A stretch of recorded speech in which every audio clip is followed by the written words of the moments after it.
Welcome everybody, thanks for coming back for another episode from our lightweight SL e-bike roundup. Today we've got neighbor Chris, our resident dad shredder, Nick, and myself, and we're gonna be talking about the Trek Fuel EXe 9.9.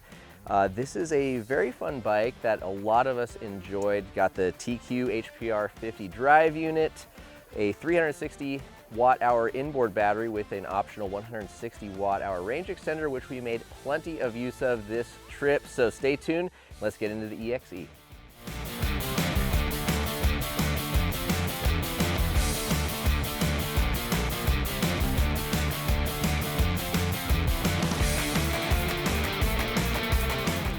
Trek offers the Fuel EXe in either carbon or aluminum options. There are two alloy models starting at $5,500. Going up to the carbon models, prices run from $64.99 up to $13,999, which is what our top of the line model here, which is got all the Axis, AirWiz, gadgetry, and gizmos you could ask for. Let's talk a little bit about some of the specs and the lineup across the board. Chris, I think you'd be good to talk about. You aren't spoiled like us and get free bikes to ride all the time. You actually have to buy your bike, so yeah, talk about like the price to value ratio on models and what's important to you. Okay, yeah, of course. So things that I like is I've got a kid that I like to tow up. Okay. So having a little bit of battery, a little bit of power, and a reliable spec. Today I broke a chain being an idiot. So little things like that, I don't want to be on the side of the trail trying to fix. So I'm looking for reliable components that are not super expensive. Okay. But I'm also looking for a super fun bike, which this thing really was. I had a blast. I rode this probably more than any other bike. Couple things I didn't like, and I would change off the bat, would obviously be, I would go back to a standard stem and bar. Okay. And I rode it with the 160 fork, which I thought was a lot more fun. Okay. This is my second favorite descender behind the Transition. Okay. This thing pretty long, it feels like to me. Okay. And it rips. It's super fun in the air, can turn good, you can move it. Also pretty planted, so I felt really confident on it. Okay. You also changed the motor for me at one point. I think we bumped the torque up. Yeah. And that helped a lot. It is slow, and obviously, you know, you're staring at that battery percentage as you're going, and you're like, oh, am I gonna make it up this hill? Am I gonna make it up this hill? But changing that torque made it a lot more fun to pedal and a lot more responsive. So just in keeping up with the keeping up with the crew. You know, I'm in decent shape, but I was definitely struggling a couple times on this. Like, is this thing on? Yeah. You know, okay. And once we changed that, it felt like an e-bike again. Okay. Yeah, I think the TQ HPR 50 drive unit that's in this bike has 50 Newton meters of torque, which the Scott also has with the same drive unit. A couple of the other bikes with the Fazoo have got 60, and obviously the Giant being the standout with 85 Newton meters. It is kind of on, I guess, the lower end of the SL or e-bike light category. The range and efficiency, we did our best to conduct tests on a a very repeatable loop under multiple riders, and it was just over 10.5 miles. And the TQ bikes were close to some of the others. The Forestall is also another bike with a smaller battery and similar power, but I think the TQ is very much dependent on torque, what power mode you've got the bike in, and as well as like how much you've customized the assistance from both max power as well as like support. It just seems like, I don't want to say it drinks battery, but like I'm definitely paying attention to the battery a lot more, and I'm definitely finding that like I want to take the range extender out more often on this bike. Standouts for the TQ motor are it is insanely quiet. The engagement is instant. You know, like if you're stopped on a hill or about to start another like techie segment that you've regrouped at, it is like instant smooth power. Yeah, that's the thing. Their torque management on that initial curve's really well tuned on this bike. And I would say on like lower grade climbs, the bike is fast. Like, and I think like we kind of talked about today, I sort of realized that like, you know, when we're on long sustained steep climbs, we're like, it just feels underpowered. But I think maybe what we were feeling more is that the bike feels so great and fast on flatter and lower grade climbs. And then as soon as it pitches up, it goes from feeling like a super fast full power e-bike to like a light assist bike. And so it makes that difference a lot more drastic feeling. But yeah, it certainly isn't the Giant, right? Not at all. So let's get into the Geo on our size large. Size large has a reach of 483 mil or 489, depending on the flip chip position.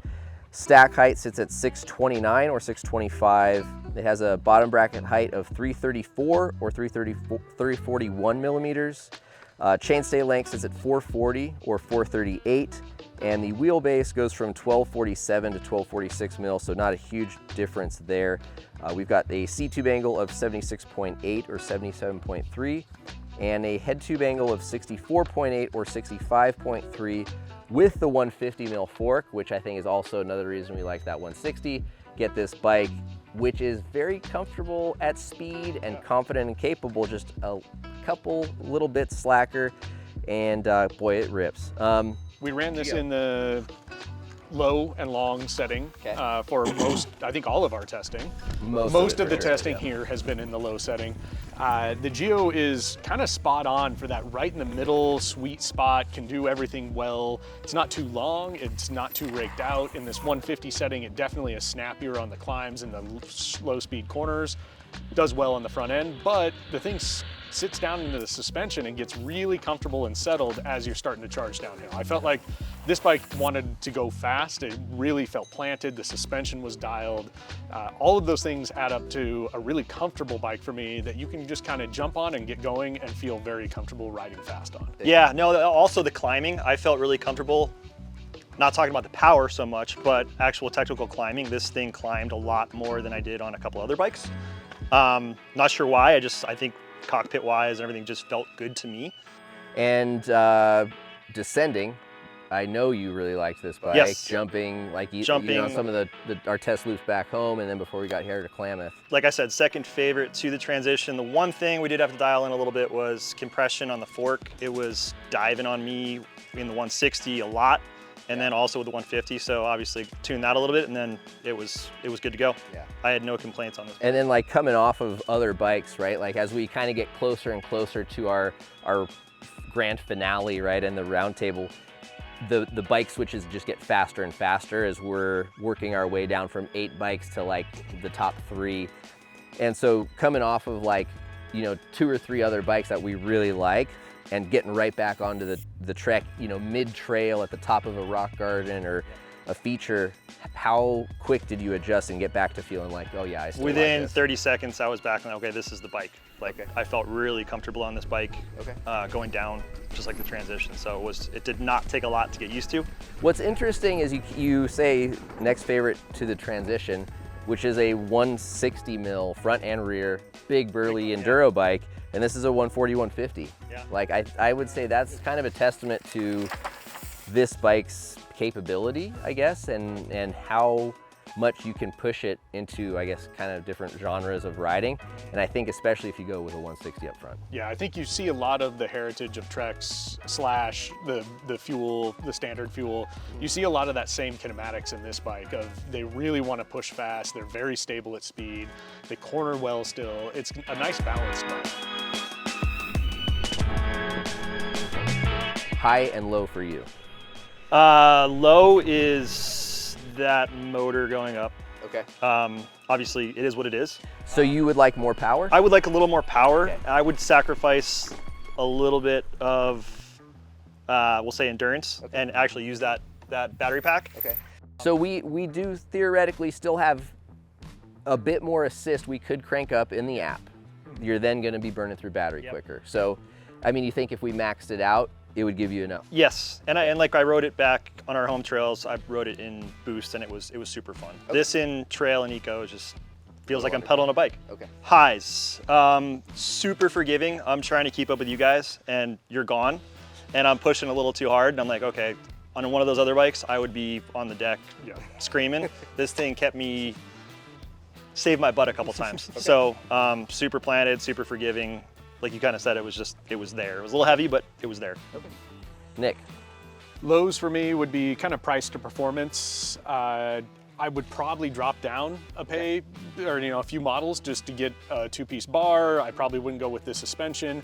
I don't really care about the wireless shifting as much. So I'd probably spec a little lower spec. So maybe a little much for the package you're getting with this lower spec or lower power motor. Okay. But total package, man, it's a solid bike. Like that's the high, right? Like it rides well pretty much anywhere we rode. Okay. It's very capable downhill and just a comfortable ride as soon as you jump on it. Like I really like bikes that I can jump on and be comfortable on first pedal, and this is one of those bikes. Yeah, which I think is probably a reason I would recommend to a lot of people who want a mid-weight, mid-power e-bike. This is a solid offering. Out of 10, what do you give this thing? I'm gonna give this one, I rated the Giant an 8.5 yesterday. I'm gonna give this one probably an 8 just because of the power issues we've had. Okay, okay, interesting. You? I'm gonna give it an 8.5 because it saved my butt a couple times. Okay. So, okay. Yep. Yeah, I think out of 10, I'm gonna probably give this bike, for me, the holdups are, it's not amazing blow me away power, but I don't find it to be terrible for an SL category bike. The efficiency range thing is a little, again, it's not worse than others, but maybe by a couple percents, right? And it all matters if you've got 1 or 2 battery bars left. So I would probably give this bike an 8.25. I agree, I would definitely buy a lower spec model that's more in my price range. Still gets me the suspension and componentry that will work, but save me some money all around. If you've got the budget though, I mean, this thing has got all the gadgets and gizmos and a very solid option. So 8.5, 8.25, and an 8. Yep. Solid all around score for the EXe. Thank you guys for watching. Please don't forget to subscribe to the channel. Stay tuned for the rest of the videos and the reviews in this shootout series. And of course, stay tuned for the roundtable at the end to see where this bike stacks up against the competition. Thanks, and we'll see you on the trails.